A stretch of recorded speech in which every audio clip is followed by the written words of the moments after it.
Okay, how about now? How about now? Let me just change all my mics over real fast. Okay, I'm gonna give you guys a second to catch back up. If you can hear me, let me know. I had to do a bunch of updates on my computer and my microphone and OBS right before this, so it defaulted back to default, which is no mic, which is always useful. Okay, awesome. Thank you, and welcome to the stream, guys. Glad you're here. So we have Northern Hero and Deachode as well. Cool. So let me start my intro over again. Welcome to Ion Radio and the Backseat Admiral. I'm your host, John, and today we're going to be talking about Season 5, Episode 9, and discussing things about the fleet and changes and objectives and all that type of fun stuff. Today is December 18th, so right before all the holiday seasons. I'm probably going to do one more backseat before the end of the year to cover episode 10. But, there's 4 fleets in that, so that's a little bit much to do with this one. So that's 6 fleets. That's too much time. So that will be its own dedicated episode. So today might be a little bit shorter, but we're going to discuss these fleets. I don't know if you guys have picked up on this, but usually episode 9 of a season is usually my favorite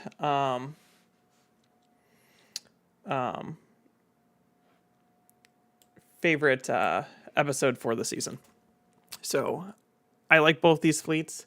Both these fleets are brawly fleets, and I like brawl fleets, but brawl fleets aren't really that good anymore in the current meta, which is hardcore red dice shoot you at range. But it's really fun to place brawly fleets against each other because it's just mass carnage.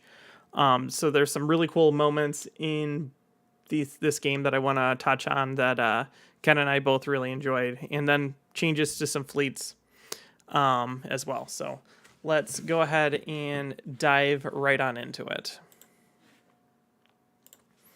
Okay, so our 2 fleets are Screed versus Gergerod. And I'm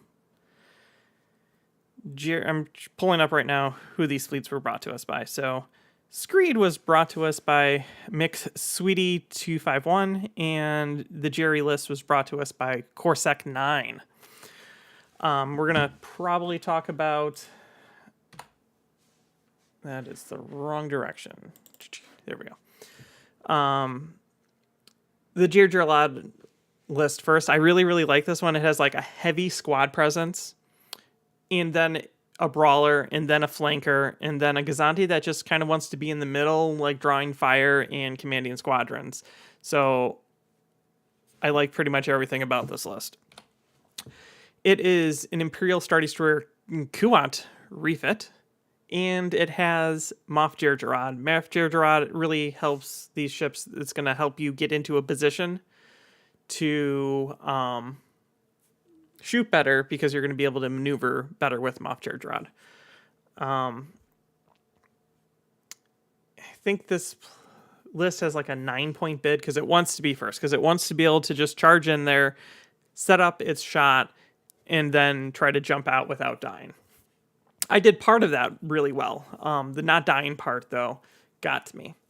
Because it's your main ship, the Admiral, the Emperor is here, so they have to spend a token every time they shoot you. So that's trying to keep you from taking a lot of damage because of boarding troopers. So if they do shoot you before you've used boarding troopers, you can just straight discard tokens, which is nice.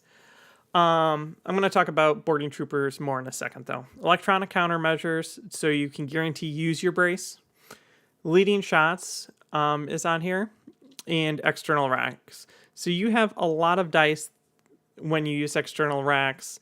So you have 3 reds, 3 blacks, plus 2 more blacks. So your damage peak is pretty high, but your damage low is also pretty low due to the fact that you have so many blanks, and that's why leading shots is here. Personally, I've really moved away from leading shots just because point defense ion cannons are so powerful. And if you put point defense ion cannons on this list, and I was playing it, because I don't think I use leading shots, because costing a die, which most of the time the blue dice are either being used as accuracies, which is really good, or they're already hits, and sacrificing a damage to re-roll a dice to possibly get a damage sometimes isn't a good trade-off. So as long as your dice are like kind of average, leading shots at 6 points I don't find very useful anymore. And Avenger would just get the immediate axe, because Avenger in 1.5 is very, very bad, though how far they nerfed it. So currently it is now, while attacking, you may exhaust this card. If you do, the defender cannot spend more than one exhausted defense token during this attack. And even if they had all their defense tokens exhausted, it still gives them the choice. So you still need accuracies. So you're better off without this card. I haven't had it actually work as Avenger like it used to. It just used to be like a hard stop. Anything that was exhausted, you couldn't spend. And that's why boarding troopers with it was such a good combo. But 1.5, that's gone. And with like evades and things like that, the Kuat and black dice ships have not been as powerful. And then like also point defense ion cannons. So I would change out leading shots. I know this is going to pretty much change the whole build, but bear with me. So you change out leading shots with point defense ion cannons. That gets you 2 points. Then you have Avenger. You drop Avenger completely. That gives you now 7 points. Then you drop boarding troopers. Now you have 10 points to play with for new upgrades. And you can put, like, you wouldn't put gunnery teams, but like ordnance experts, which is there to re-roll your pesky little black dice. And then you still have the offensive retrofit that you could try to get a different card. And let me pull up what I would recommend by looking at the list of stuff.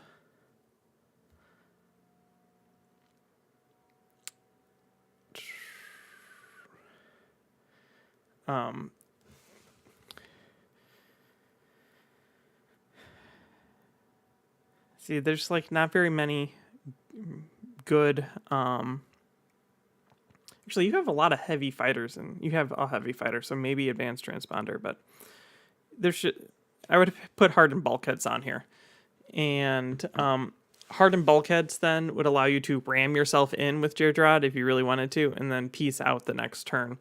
And then small ships, like, because you want to be up close and personal, then you don't take that damage.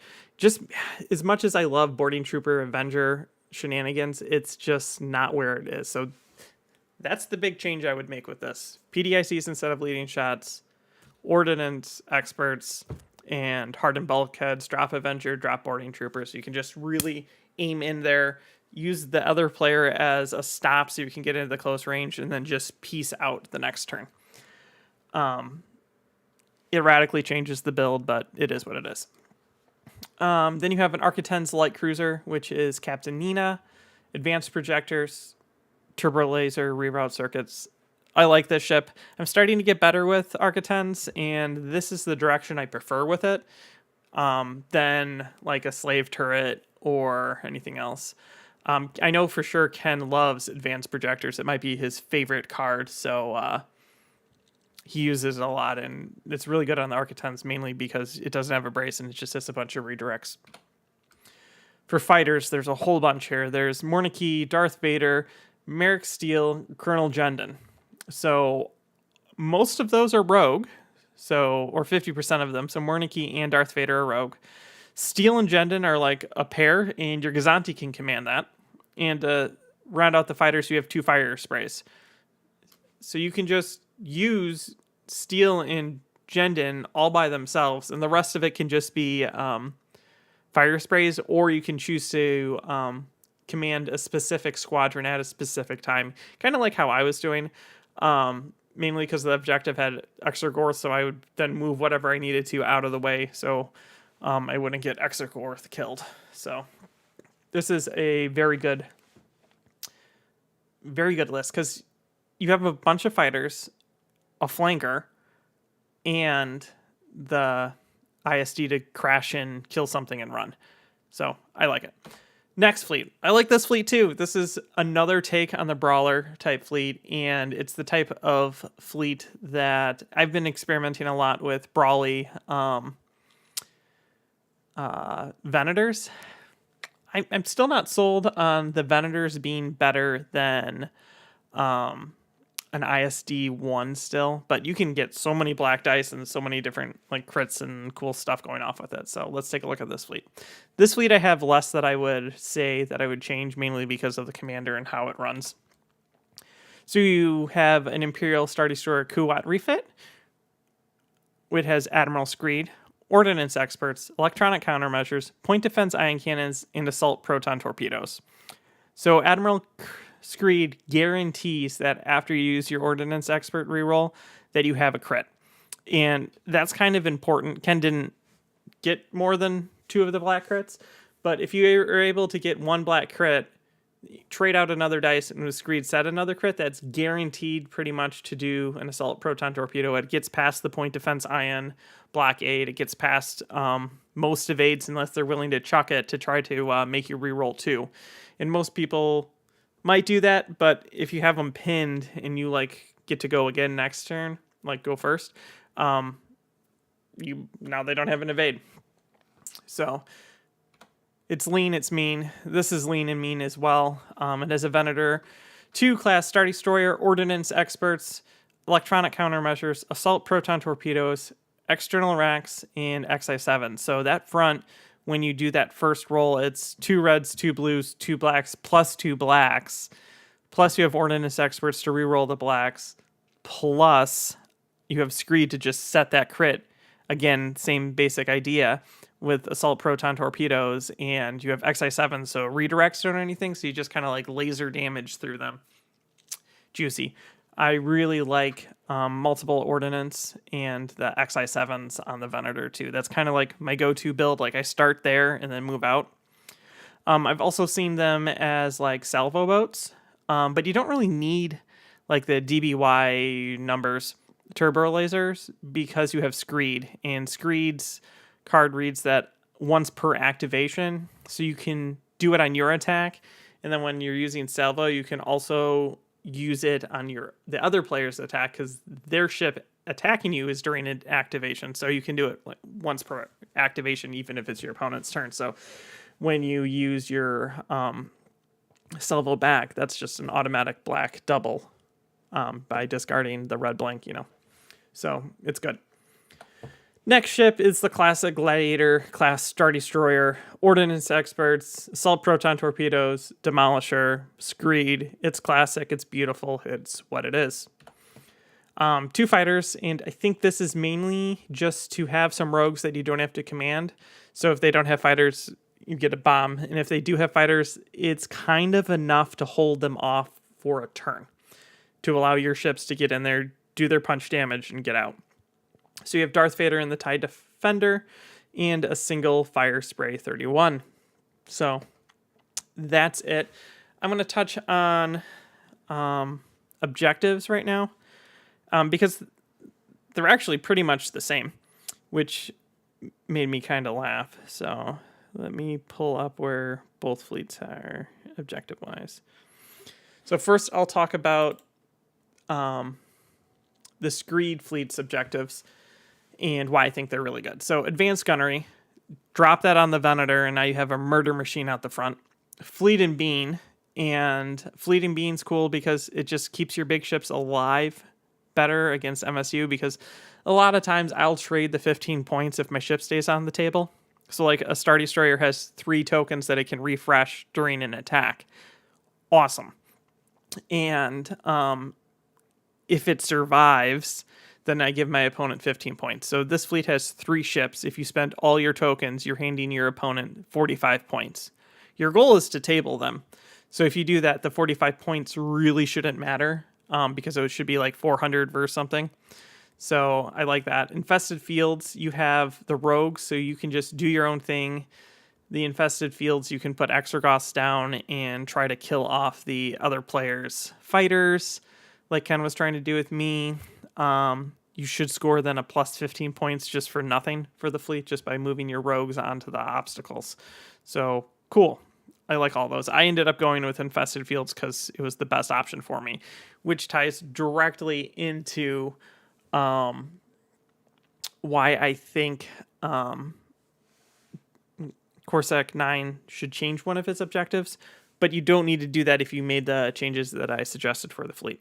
So the other player, so Corsac 9, the Jerdrad fleet's objectives are advanced gunnery, fleet and bean, and salvage run. So they're pretty much the same thing except for the blue card. And if you kept the build with boarding troopers and I forgot what the name of the card is. Avenger, because it's never used anymore. I would say that I would not want fleet and bean being in there due to the fact that the other player's ship should have one token. So the events go as such. I'm second player, so you attack me. You flip something with maybe with Palpatine, or I'm up in your face. I do boarding troopers, and I spend 2 of your tokens. And then you go. And I declare an attack. You spend your fleet and bean token to regain the brace, because that's obviously what I'm going to need, boarding troopers. And then it kind of negates my entire boarding trooper plan.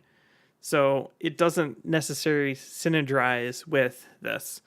But if you did the changes to ordnance experts and hardened bulkheads and PDIC, then it's a great objective for the fleet, because like it's the same thing. Like you can get 3 tokens back, and you can use your brace multiple times to keep yourself alive, and you have ECM to make sure you can do it. So that's the change I would make. So I'll go to the comments. If you guys have any comments, go ahead and post them, and then we'll get into just talking about the game and how it unfolded, because it ended up being, that's why we called the episode Boxing Match, because it was just up close and personal, really fast, and lots of explosions in action. So if you guys have anything posted, if not, I'll just continue.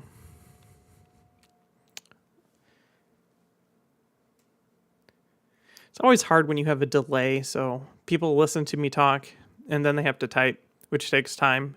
So I'll give them a second to do that. It doesn't look like we have any questions, so I'm going to move on. If you do have any questions, just go ahead and post them. So let's take a look. Okay, so here is how I set it up. And I had a huge deployment advantage, and whenever we talk about deployment advantage, this is something you can see. So the one fleet has 4 deployments. It has 2 fighters, the Gladiator, the Venator, and the ISD. So you have 2 ships that all 3 of those ships really want to be specifically somewhere to hammer someone, because they need to get in close range. And it's hard to do when you have very few deployments. The other fleet has 6 sets of fighters, so that's 3. A Gazanti, which is a free deployment, and then 2 ships. So it's sitting at, what? I just counted that. That's 6. So that has 6 deployments. So I get to put down all my valuable pieces after Ken had all of his down. So I figured Ken would probably go for a center deployment, because he kind of has to, so then he can pivot either direction. So I don't necessarily want my Gazanti to be straight in front of that, because my Gazanti, I kind of want to stay alive and just sweep around the edge and do fighter stuff. So I put that down and dropped all the fighters, and I dropped my 2 obstacles off to the side so I could easily land on them and then scoot. Because I knew Ken would have to move them. So I stayed out of Exegorth range. and he dropped in over here. And then Ken deployed near where his obstacles were, surprised, so he can get his fighters to it. And then I dropped my ISD because I figured this would be a good angle to like come into the middle of the table. So he has to like try to curve his ships around, and I can try to take one ship out and then fly past it, or take one ship out, then another ship, depending on speed. Ken and I always talk about this with our first Rebellion in the Rim campaign, about how he refers to it as like setting dinner. Like, he just fed me one ship after another, and he's gotten way better at not doing that and hitting me all at once. So I like trying to do stuff like this to challenge him to try to feed me one ship after another, because I like that. That's easier to do. But he didn't do that. Everything hit each other all at the same time. And then I have my Arc-10. It's a flanker, so I can just fly it straight and then just kind of like curve around the back side of the table. My goal is to actually not get it in combat, really. Like, fire like twice is all I really need it to do, and stay alive, because then my fighters can finish off the rest. So that's kind of like how I set up deployment. And Ken's deployment, he kind of is forced into where he sets up due to the fact that he has low deployments, and he's also a brawl fleet, so he needs to be in the combat. So he's basically just in the middle of the map. It's one of those things, like, sometimes it's just worth taking things like Solar Corona and stuff like that, because you already know that the other player has like full advantage.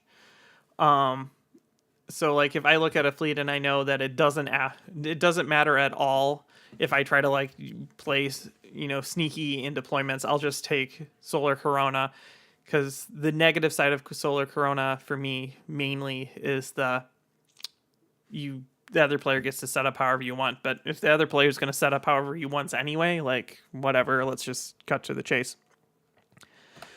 Okay, so then we go on. Obstacles are moving around. My fighters are going to have to do some damage, because he has way more actual like combat ships than I do. So I need to leverage my fighters to weaken his Star Destroyer as much as possible, so I can like kill it on my one pass and then get out of there. I thought he was going to turn his Venator in more, like speed it up and land it here, but he chose to hold it back one turn, which was actually really good, because I'm pretty good at setting up what we call kill boxes. And I thought I had Ken going to be in a kill box between my fighters, my Star Destroyer, and my Arc-10. And Ken successfully set up a really good kill box here for me. If you look at where his Star Destroyers, I'm going to actually zoom in on this because he did a really good job on it. If you look at where my Star Destroyer is and where his is, if I just move speed 3 and land like right here next to this, he has me double arced by both of these ships, and then the gladiators there to double tap me. Yuck. So thankfully I have Gergerod, and I can try to like scoot to the side to try to stay out of some of these double arcs, but it's going to be really, really hard. That's why I think I said in the video, like, it's now or I die. Like, I have to act in a way that puts me in harm's way to try to get through it, because there's just too much firepower. And then like, I started counting when I was editing the video, and then it got really depressing, so I stopped. But Ken had me roll out of like 8 damage from my fighters with point defense. 8 damage. That's a ton of damage. That's like almost all the shields on the Star Destroyer he had me roll out of. And so I was like mainly double dice plus bombers with this. So like Darth Vader's 2 dice, Jendon's 2 dice, like automatically 2 hits. Fire sprays are 2 dice. Morna's 3 dice. Who else do we have in there? That's it. But everything's like 2+ dice, and most of it's really good for auto hits. And he had me roll out of like 8+ damage when I stopped counting. If I had just like other fighters, like single fighter damage, like that's not getting any point in return. Like that's just insane. Anyhow, let's move on. So you can see how from picture to picture what I mean. Like, if I tried to land directly here, which was straightforward, like kind of tackle the gladiator straight on, this 2 other ships would just absolutely murder me. So I had to try to jut to the side like this so that I wasn't double arc. So I managed to get out of the Venator double arc, but the ISD already had like the side sweep on me, and my fighters hadn't weakened it enough. So this is kind of where we landed. And as you can see, my ship's out here. And at this point, I'm like, so the Star Destroyer's dead, but can my fighters do it over the course of turn? And they're all mainly rogue, so the answer is yes. Kill Ken's stuff before he can escape. So you can start seeing, I start positioning my fighters farther away, so when my Star Destroyer blows up and that Venator's going full speed, I can try to like pin it and shoot it a couple rounds as it flies away. I was never going to touch the Gladiator. Ken's fighters were here, and then he does something that I didn't expect. I wonder if I can show that in the next picture. Yeah, so I have all my fighters positioned back here, going to try to attack the Venator or jump to the side of the Venator and get damage in.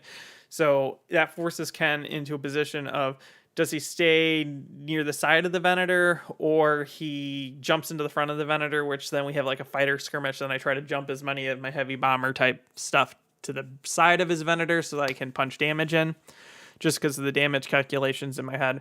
And he does something that's completely not what I expected. And he flies Vader to the front of the Star Destroyer, which has like no shields, no defense tokens, no nothing, and proceeds to roll double red doubles.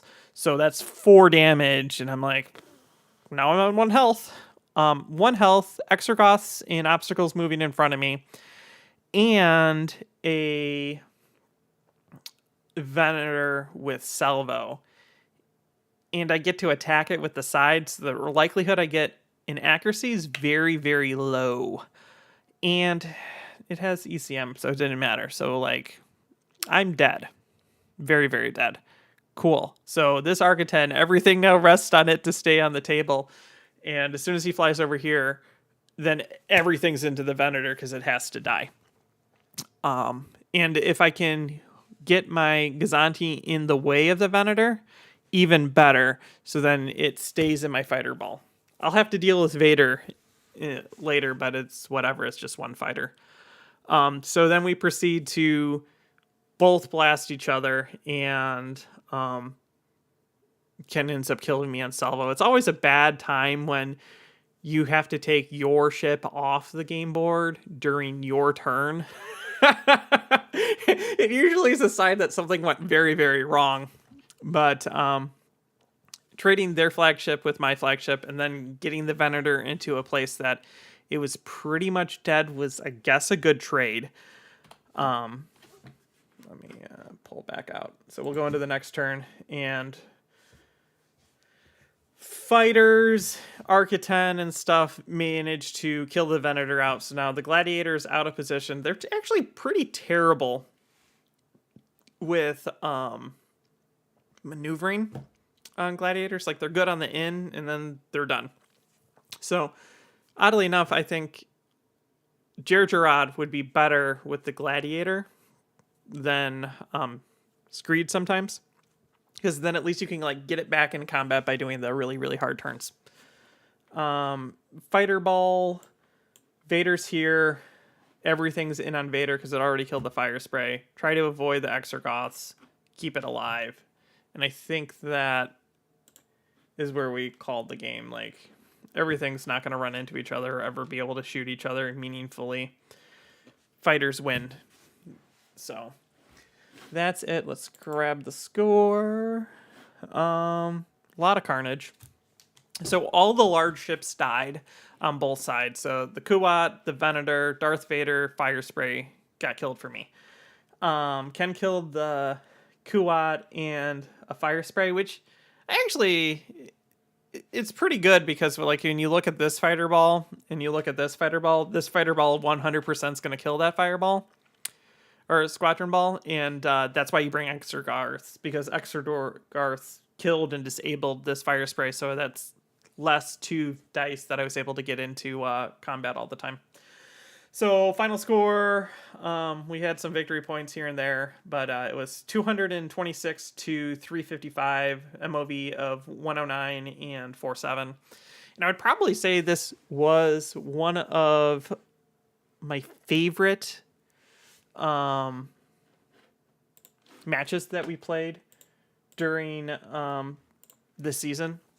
Mainly because there's just something that's really, really fun about just crashing both of your ships into each other in a brawl fleet, especially like when you're both like clearly brawl fleets. That's why I match these fleets up. So the other person kind of has to crash into you too, and then you just like, oh, I get to roll all of my dice.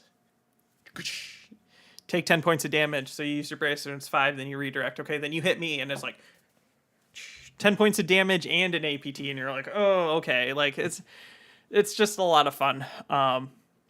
And might not be competitive, but when you're just playing Armada, like with your friend at a table, I highly, highly recommend Brawl Fleets, because you get all that action in a game, like guaranteed. So there's no like, oh, I'm gonna try to stay alive in a corner. Like, no, it's just straight into the middle. Let's finish this. And it's a lot of fun. So I'm going to check out comments. If you guys have comments or questions or really anything you want to talk about, go ahead and drop it in there. So Ken is here, and he's talking about making kill boxes, and we both, and I think this season, I think this might have been the same day that we played, don't quote me on this, but our MSU battle. So like we got done making like really good kill boxes in this, and then we went into the MSU, and it was just like trying to outthink each other for making those kill boxes with the MSU fleets, and it was like 7 activations on each side, and it was nuts. But yeah, Ken's gotten a lot better at not feeding me his ships, and you guys don't get it, but a lot of times I'm like, Ken, in between turns, I'm like, I see you're actually playing really good right now. Stop doing that. Like, I had a plan of smashing your ships with my QOD, and that's just not going to work out because you're going to kill me before I even get into range. Jerk.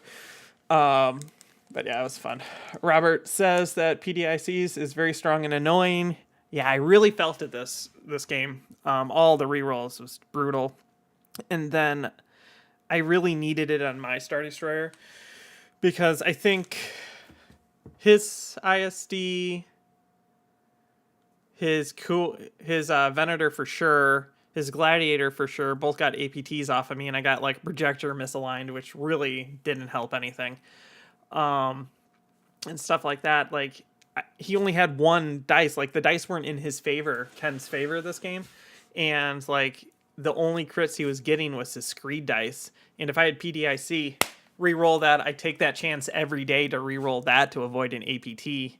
So that would theoretically, if I could reroll those 3, which did total of 6-ish damage plus whatever, structural or projection misaligned and all that happened, like that's avoiding 9 extra damage before braces and all that stuff. So that would have been huge. Or that stupid Darth Vader roll. I'm sure Ken would have just rolled another double, but that would have prevented, hopefully, taking all that damage. Julian says, thanks for the Armada content. You are welcome. Ken and I both like the game and enjoy bringing you guys the best content that we can. I do like the Kuwat refit ISD options. I think that it would just be better. Like, I really wish that Avenger was still good. I understand that it was too good, but they nerfed it to the point that it will never see use again because it's completely useless. And so like making the Kuat build, taking all those points and concentrations into it, and Avenger doesn't really do anything anymore. Oh, it's just kind of brutal. The Empire's I still love Boarding Troopers. I still think Boarding Troopers is great, but with all the different tech out there right now, I don't know if Boarding Troopers on specifically a Kuat with only 2 squadron is the way to go. Do you think the decimators counter PDIC? Yes and no. Mainly because my blue dice love to not be hits. So you start off with 50% hit theoretically, then you're getting 1.5 damage. So we'll just assume that 0.5 damage is their reroll. So you're gonna get like 1.25 ish damage out of a decimator, which is still good. But PDIC still really, really hurts it. And where decimators struggle is against what's commonly used to keep them away from ships, which is like Shara Bay and Tycho and other like actual squad balls. Like they don't match up well against like YT-2400s because they're slower. They have the counter, but 3 black dice is okay against them. So I think decimators for their price, I like them. I wish they were better, but I don't necessarily think they're the answer. We should do another Christmas tree game sometime. That was fun. Yeah, that was fun. So let's we could try doing that. And actually now we have like a lot of answers because we could do like Venators. Like we could do actually a Gar Christmas tree versus an Imperial Christmas tree. So that might be something for next year.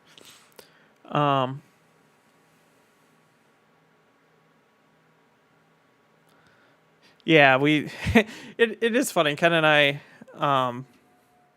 it's like the same thing when you play just your buddy and on your table, like side conversations, and or like Ken's in the middle of like planning out his stuff and I just side rail Ken like, hey, have you ever thought about blah, blah, blah, blah, blah, or have you read the latest Battletech book?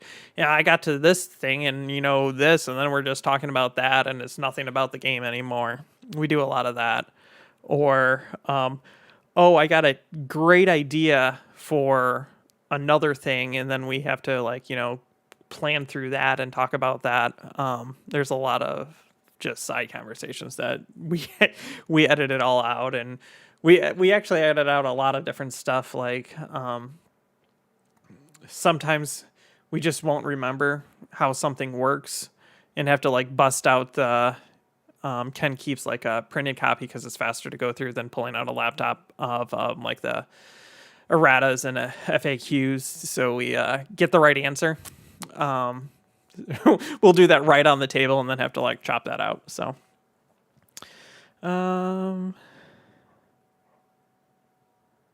yeah, I do that a lot. Ken's like a game fleet pops in my head, and that happens a lot too. It's one of those things that I like about Armada. You guys all know this. I like building fleets. So, while playing a game, I'm always thinking about how other fleets would function if I was playing that fleet. Like, like this. Like I was playing this, and I made all those like changes in my head about how I would change this Kuat while playing it before we even made contact. I was telling Ken, I'm like, I would change this and that, and then I would change this on your list and or objective this and that, and things like that. And then it's like, or I would just do something completely different. So that's how I come up with a lot of my game ideas. So, okay. If you guys don't have any other questions or any other thoughts, I'm probably going to wrap it up today. I don't know when I'm going to do coverage for episode 10. It's a big battle. I love it. We have 4 fleets to talk about, and each of the fleets are interesting and good in their own way, and then we combine them into shenanigans.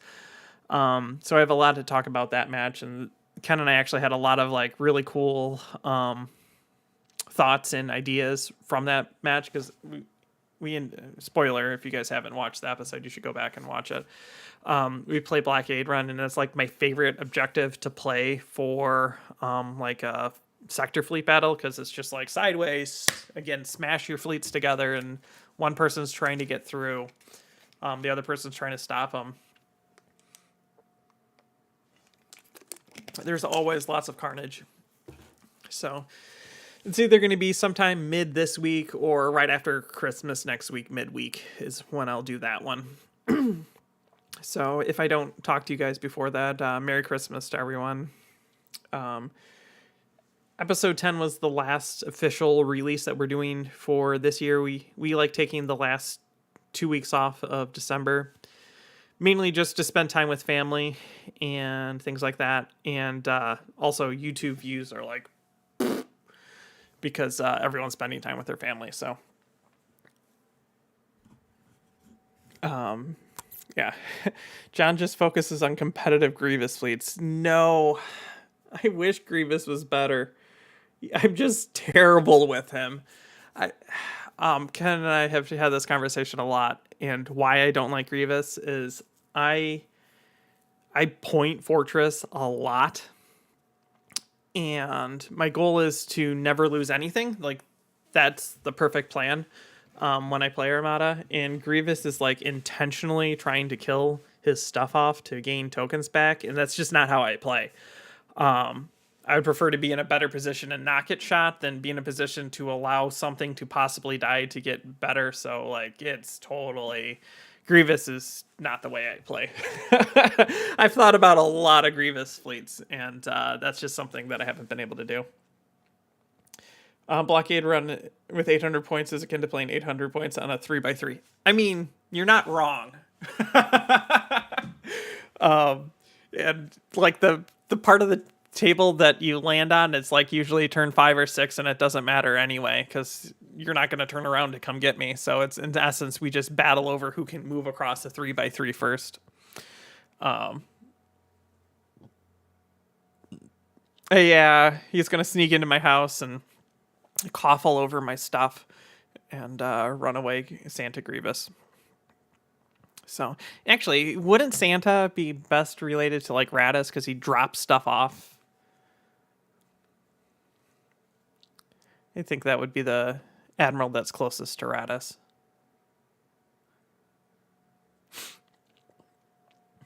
So next year, Ken and I, we realized that our like main page, like announcement video and stuff like that, hasn't been updated since like 2021.